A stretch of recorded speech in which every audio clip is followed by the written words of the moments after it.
Hemos sido testigos, quienes hemos seguido la comisión permanente en la que se aprobó inhabilitar por 10 años al expresidente Pedro Castillo por diversas irregularidades, por ejemplo, el tema del golpe fallido que dio aquel 7 de diciembre de 2022. Para hablar del tema, tenemos una entrevista vía Zoom con el abogado constitucionalista Jorge Rioja. Doctor Rioja, ¿cómo está? Buenos días. Muy buenos días, amigo. Encantado de escucharlos y gracias por la invitación. Doctor, bueno, ayer finalmente se dio la inhabilitación de Pedro Castillo en la comisión permanente. Esto deberá verse todavía en el Pleno del Parlamento. ¿Qué sensación le deja y si cree que esto finalmente pueda ser confirmado por el Pleno?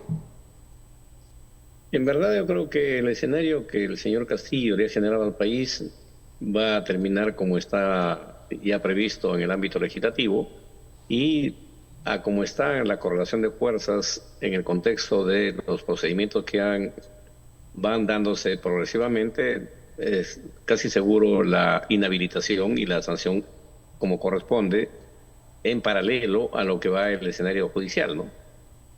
Claro, el día de mañana se ve el juicio de Pedro Castillo por el fallido golpe de Estado, se da la lectura de sentencia. ¿Usted considera que hay suficientes indicios para una sentencia condenatoria contra Pedro Castillo? En verdad, fíjese, yo creo que el escenario se ha lamentablemente distorsionado mucho en cuanto al contexto de que si hubo o no hubo delito.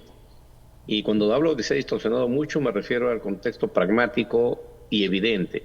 El señor Castillo tiene que entender, y sus seguidores igualmente, de que en nuestro país y en toda democracia se eligen autoridades para que respete y haga respetar la ley, no para que la viole. El hecho de que haya sido un escenario de decisión frustrada por no tener el acompañamiento de las fuerzas coercitivas del Estado, como son las Fuerzas Armadas y la policía, en su declaración y mensaje a la nación, no implica que no haya tenido la intención. El escenario, dirán ahora muchos, o sea, se va a sancionar la intención.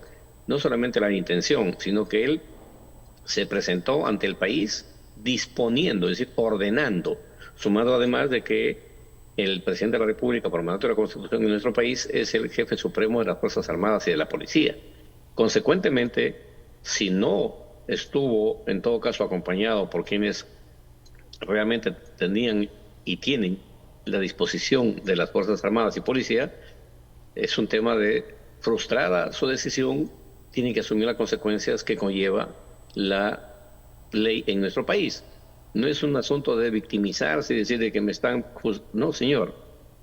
Tomó la decisión, que le pusieron el papel, o sea, hay una serie de argumentos que giran en torno a que supuestamente él no quiso hacer lo que dijo que tenía que hacerse.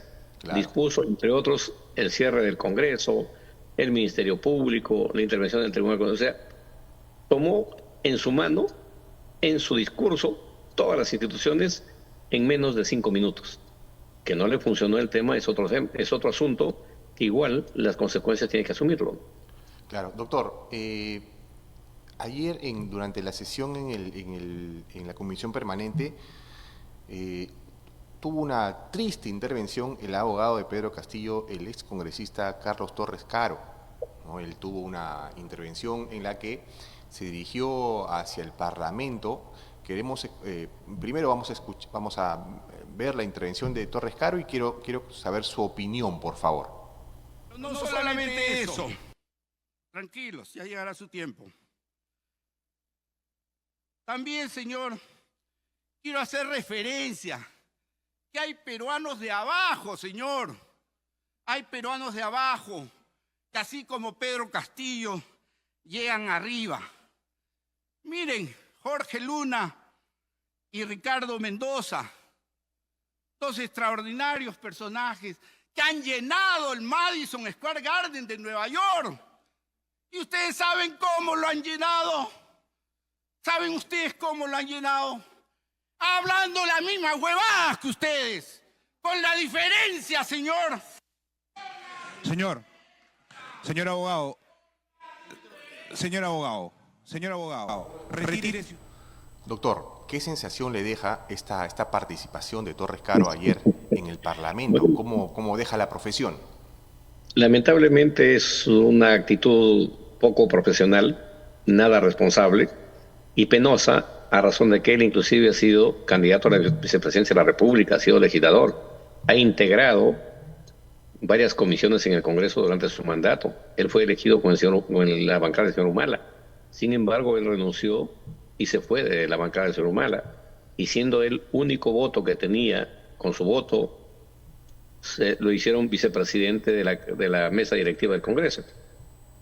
En verdad, la profesión de abogado es, hasta cierto punto, digamos, pues un escenario de mística, de defender las causas justas en realidad.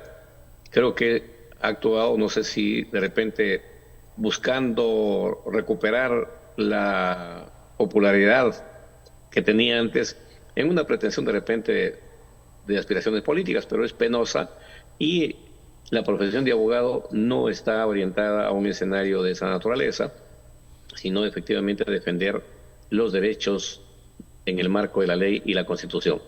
Lamento mucho que haya tenido este tipo de comportamiento y que en verdad se expuso a que lo expulsen del hemiciclo.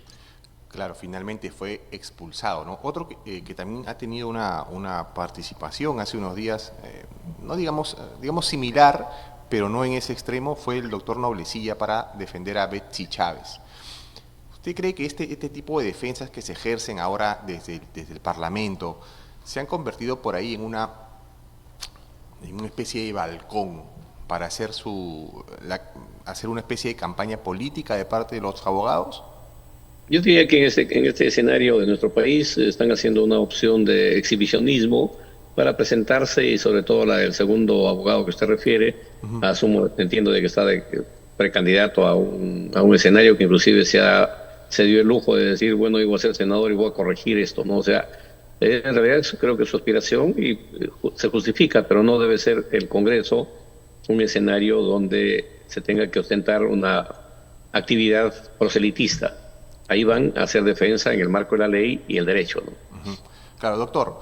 Es muy probable entonces que el día de mañana se termine sentenciando a Pedro Castillo. Es muy probable también que hoy, ya en unas horas, se inicie la audiencia en el caso de Martín Vizcarra y que también termine siendo sentenciado a prisión.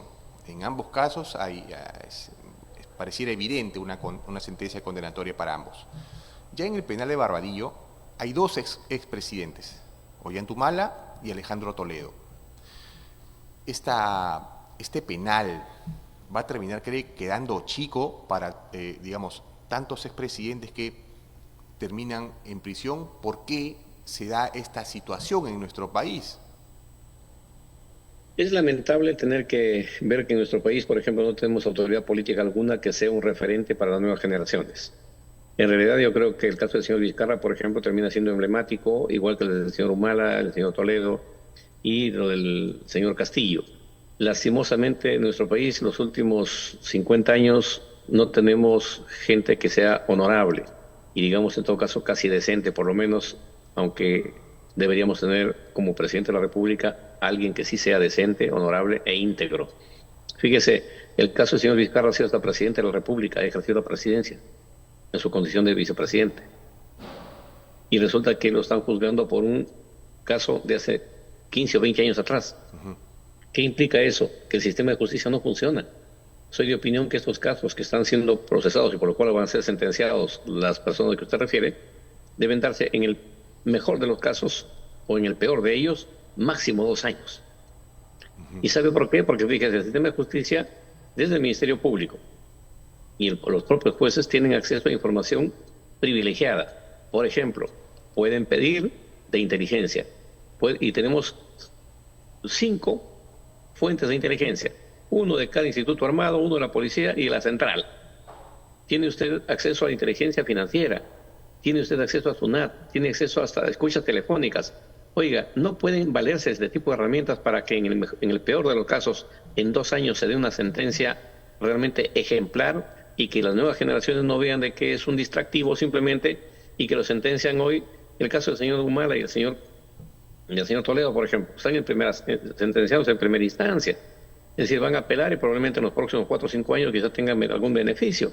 Es más, este tipo de sentencias por corrupción, soy de opinión y sostengo de que deben ser considerados delitos de violación de derechos humanos. Y como tal, debe sancionarse con cadena perpetua, no 15 ni 20, no, cadena perpetua. ¿Por qué? Porque el hecho de disponer los recursos públicos en beneficio propio se está privando de llevar esos recursos que estaban proyectados y presupuestados para los sectores más vulnerables y más necesitados del país. En consecuencia, bueno, más vale tarde que nunca, dicen, y ojalá la ley sea aplicada como corresponde y, por supuesto, previa acreditación de la Comisión de los Delitos. Ahora, doctor, me generan dos preguntas su última intervención. Esta propuesta, esta iniciativa que tiene usted sobre que debería aplicarse cadena perpetua por actos de corrupción, ¿debería sentarse solamente en expresidentes o En todos los o cualquier funcionarios del funcionario? Estado. En todos los funcionarios del Estado. Claro. No solamente, y es más, y sin beneficios penitenciarios. Porque de otro modo, qué fácil, ¿no? Me acojo al tema del pronunciamiento de la Corte Interamericana, todos los ex violentos que los sancionaron con cadena perpetua, le damos 35 años y bueno, pues después sales a disfrutar de lo que robaste. Creo que eso no corresponde. Ahora, usted señala que esta lentitud de nuestro sistema de justicia revela que nuestro sistema no funciona. Ha colapsado, el sistema de justicia ha colapsado, al extremo tal que, fíjese, los jueces que deberían ser, en mi opinión, los que juzgan a los presidentes de la República deben ser jueces supremos titulares. Lo están haciendo jueces supremos provisionales. Y no corresponde a la naturaleza, si se quiere, del famoso escenario declarativo de equilibrio de poderes. ¿Qué implica? Al presidente de la República lo juzga un juez supremo titular. Claro. A los funcionarios de ese nivel o jerarquía administrativa igual, pero no. Ahora, La realidad es otra. Doctor, esta provisionalidad de jueces, para algunos es, digamos que la permanencia de estos es porque son mucho más manejables que uno ya permanente. ¿Se ha abusado, usted cree, o se ha desnaturalizado esta palabra de provisionalidad tanto en el Poder Ejecutivo como en el Ministerio Público? Hay un total desorden. Fíjese, la Junta Nacional de Justicia, que el señor Vizcarra lo creó como solución, ahora es un gran problema, más bien. Y la provisionalidad, yo creo que es pertinente, pero esta provisionalidad no puede ser eterna, debe ser máximo 2 años, en el mejor de los casos. En el peor de los casos, fíjese lo que tenemos como la Corte Suprema. Su ley orgánica dice que deben ser 20 jueces supremos titulares. Hay 19. Pero hay 35 jueces supremos provisionales. O sea, ¿de qué estamos hablando? No tiene sentido ni un mínimo de coherencia. Ni el Consejo Ejecutivo del Poder Judicial, ni la Sala Plena de la Corte Suprema han presentado proyecto de ley que se conozca, habilitándose o pidiendo que se habilite más plazas para jueces supremos.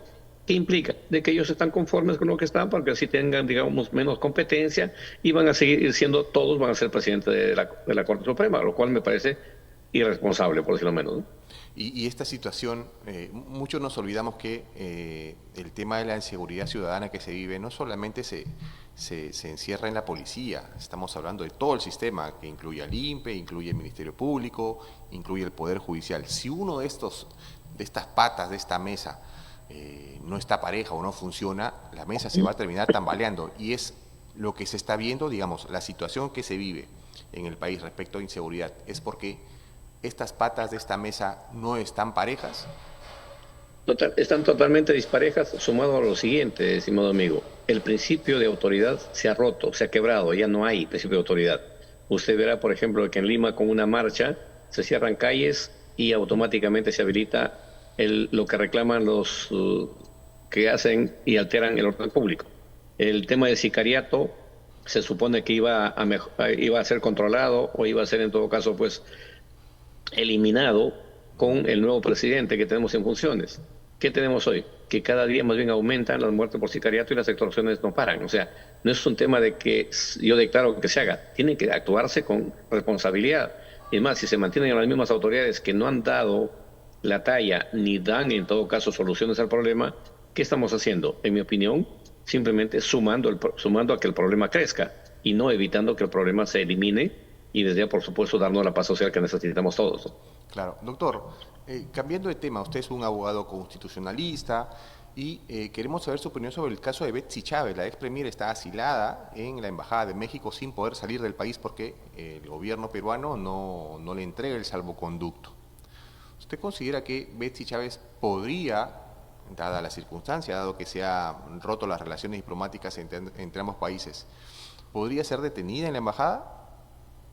Fíjese, el escenario de lo que es el contexto diplomático, las sedes diplomáticas son inviolables por la autoridad nacional, por lo tanto no podría la policía ingresar a sacarla en ese caso para detenerla. Ahí veo que se ha dado una complicidad expresa. No es posible que el fiscal que tiene a su cargo el caso haya tenido que esperar los últimos 3 días para presentar la prórroga de detención preliminar. Y mucho peor, que el juez provisional, en este caso, 8 días después resuelva. De hecho, violaron su derecho, por eso es que el habeas corpus que le conceden es pertinente, es legal y es constitucional. Ahora, no se conoce, por ejemplo, de responsabilidad alguna de que estos actores del sistema de justicia tengan, por ejemplo, alguna sanción. Creo que ni siquiera llamada de atención tienen. Ello implica una efectiva complicidad entre todos, la que se dio similar, por ejemplo, el caso de la lectura, del adelanto de lectura del caso del señor Humala. Vamos a darte lectura de lo que te va, por lo que los años que te vamos a sentenciar. Así que ya sabes que te vamos a dar tantos años de pena y a tu mujer también. En ese lapso de tiempo, como no se notifica ese acto, ni hay, digamos, pues en todo caso, genera desde ya efectividad jurídica. Por eso que la señora Nadine se fue a la embajada de Brasil y tranquilita se fue asilada. El desorden está en todo el sistema, estimado amigo, y si no corregimos esto, cada vez va a ser peor.